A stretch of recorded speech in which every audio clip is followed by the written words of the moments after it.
Bahagian ketiga, warkah Ali bin Abi Talib alaihi salam kepada Gubernur Mesir Malik al-Ashdar an-Nakhai.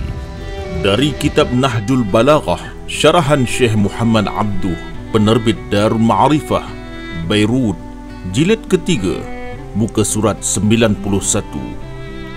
Pilihlah bagi Allah, Nabi dan imammu seorang dari tentera kamu sebagai panglima, yang terbaik kesucian hatinya, lebih bijak akalnya, yang lebih lambat kemarahannya, lebih banyak memohon kemaafan, lebih berbuat baik kepada yang lemah dan tegas kepada yang berkuasa, orang yang tidak diprovokasi oleh kekerasan dan tidak tunduk kerana kelemahan.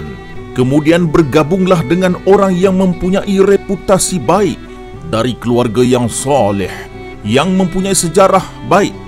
Hiduplah bersama para pahlawan yang gagah perkasa, yang pemurah dan bertoleransi, kerana mereka penuh dengan kehormatan dan cabang-cabang dari yang ma'ruf. Kemudian periksalah kerja-kerja mereka, apakah mereka ada masalah dan keperluan. Sebagaimana ibu bapa memeriksa anak mereka, janganlah membesarkan perkara yang telah engkau kuatkan mereka itu, walau hebat di matamu.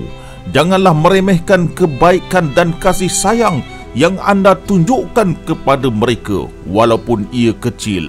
Ini menjadikan mereka baik hati dan mempunyai prasangka baik terhadapmu. Jangan sekali-kali berputus asa memeriksa dan cuba membetulkan urusan kecil mereka, kerana bergantung pada pembetulan hal ehwal am mereka, kerana pemenuhan keperluan kecilmu mempunyai tempat untuk mereka mendapat manfaat, sementara mereka tidak kaya untuk pemenuhan keperluan besar. Dan panglima-panglima tentera kamu terpilih di sisi kamu hendaklah orang yang memerhatikan kerjasama dalam membantu tentera dan memberikan mereka lebih banyak sumber kewangan, supaya mereka senang hati meninggalkan keluarga di belakang medan tempur dan berada dalam satu fikiran sepenuhnya dalam pertempuran dengan musuh, kerana kasih sayang dan kebaikanmu terhadap mereka akan memalingkan hati mereka kepada kamu.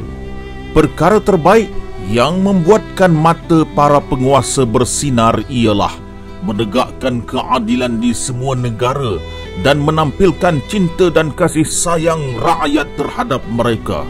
Sementara cinta dan kasih sayang terhadap rakyat tidak dapat zahir kecuali dengan hati yang suci. Muhibbah mereka tidak benar, melainkan mereka menyokong pemerintah, tidak menganggap peraturan berat ke atas mereka, dan tidak menunggu berakhirnya zaman pemerintahan ke atas mereka. Penuhi keinginan askar-askar itu. Teruskanlah memberi pujian baik terhadap mereka. Hitunglah perkara-perkara penting yang telah mereka lakukan, kerana mengingati perbuatan mereka yang bernilai itu memotivasikan orang yang berani dan mendorong orang yang penakut untuk berusaha, insya-Allah. Kemudian hendaklah kamu tahu nilai jerih payah setiap seorang daripada mereka dengan teliti, dan janganlah sekali-kali mengaitkan kerja baik seseorang dengan orang lain, dan janganlah menganggap lebih kecil daripada nilai penderitaan dan kesusahan yang ditanggungnya. Janganlah sampai kehebatan seseorang menyebabkan pekerjaannya yang kecil dianggap besar, atau kerendahan darjat seseorang menyebabkan jasanya yang besar dianggap hina. Rujuklah penyelesaian kepada Allah dan Rasul-Nya bagi perkara-perkara yang sukar dan perkara yang kamu ragu-ragu, sebagaimana firman Allah kepada orang yang dikehendakinya mendapatkan petunjuk, wahai orang beriman, taatlah Allah, Rasul dan ulil amri daripada kamu sendiri. Maka jika kamu berselisih dalam sesuatu ketetapan, rujuklah kepada Allah dan Rasul-Nya. Sedangkan merujuk kepada Rasul adalah menerima sunnahnya yang mengumpulkan semua orang kepada satu pendapat dan tidak berselerak. Untuk pengadilan di kalangan orang ramai, Pilihlah seorang yang terbaik di antara rakyatmu menurut pendapatmu, seorang yang tidak merasa sukar dengan pelbagai urusan tatkala mengendalikan pengadilan dan tidak membuatnya marah dan degil tatkala lawan dan musuh bertembung dalam sidang mahkamah. Orang itu tidak boleh sering tergelincir dalam kesilapannya. Apabila kesilapannya menjadi jelas, tidaklah sukar baginya untuk kembali kepada kebenaran. Jiwanya tidak boleh cenderung kepada godaan. Tidak boleh ia berpuas hati dengan sedikit pemahaman tanpa mencapai kebenaran sedalam-dalamnya. Hendaklah ia teragak-agak dalam keraguan lebih daripada sesiapa pun. Hendaklah ia berpegang teguh dengan bukti dan dalil lebih daripada orang lain. Hendaklah ia kurang jemu dengan datang dan pergi orang yang mendakwa. Lebih tabah dalam menemukan kebenaran urusan dan lebih tegas dalam merangka keputusan apabila kebenaran terbongkar. Tidak menjadikan seorang itu angkuh dengan pujian terhadapnya, tidak tersanjung dengan sanjungan, tidak tergoda dengan godaan, dan mereka ini sedikit sekali. Selepas itu banyakkanlah menjejaki penghakimannya dan periksalah. Jangan biarkan ia melakukan kesilapan yang kamu tidak boleh tebus. Luaskanlah pemberian kepadanya dengan apa yang cukup untuknya, sehingga tidak ada alasan untuk menerima sogokan. Kurangkanlah hajatnya kepada masyarakat.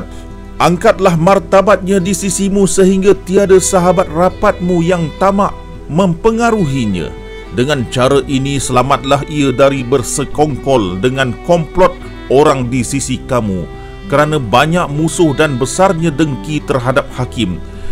Jika dia tidak mempunyai kedudukan dan martabat, maka dia tidak akan tenteram dan takut untuk menyatakan keputusan yang betul. Perhatikan baik-baik bahawa agama ini telah ditawan oleh para penjahat. Ia diperlakukan dengan sesuka hati dan melaluinya mereka mencari dunia. Lihatlah, berhati-hatilah dalam urusan pegawai kerajaanmu dan ambillah mereka bekerja selepas diuji, bukan kerana kronisma dan bukan kerana sesuka hati. Sesungguhnya kedua-dua cara pelantikan itu adalah himpunan cabang-cabang kezaliman dan pengkhianatan. Pilihlah di antara pegawai-pegawai kerajaan di kalangan mereka yang berpengalaman, di kalangan keluarga soleh dan mempunyai sejarah dari dahulu menjadi seorang Muslim, kerana mereka lebih berakhlak dan reputasi mereka lebih terpelihara. Ketamakan mereka amat sedikit dan nasib mereka lebih banyak dan lebih teliti tentang akibat pekerjaan.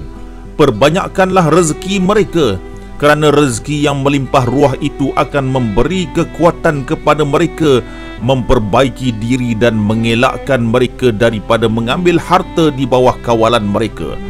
Jika mereka mengingkari perintahmu atau mengkhianati amanah mereka, itu adalah bukti bahawa tiada lagi alasan untuk mereka berbuat demikian. Oleh itu periksalah dan terokailah hal ehwal mereka. Lantiklah pengintip ke atas mereka daripada orang yang jujur dan setia, dikarenakan pemeriksaan secara rahsia terhadap urusan mereka menyebabkan amanah dan bertolak ansur mereka terhadap rakyat. Berhati-hatilah dengan pembantu kamu jika salah seorang daripada mereka melakukan pengkhianatan dan ejen rahsia kamu melaporkan pengkhianatannya. Berpuas hatilah dengan laporan ini untuk kamu. Jalankanlah hukuman fizikal kerana pengkhianatan dan buatlah ia bertanggungjawab apa yang telah dilakukannya. Kemudian letakkanlah ia pada kedudukan hina. Hitunglah ia sebagai pengkhianat dan kalungkan aib tuduhan pada tengkuknya.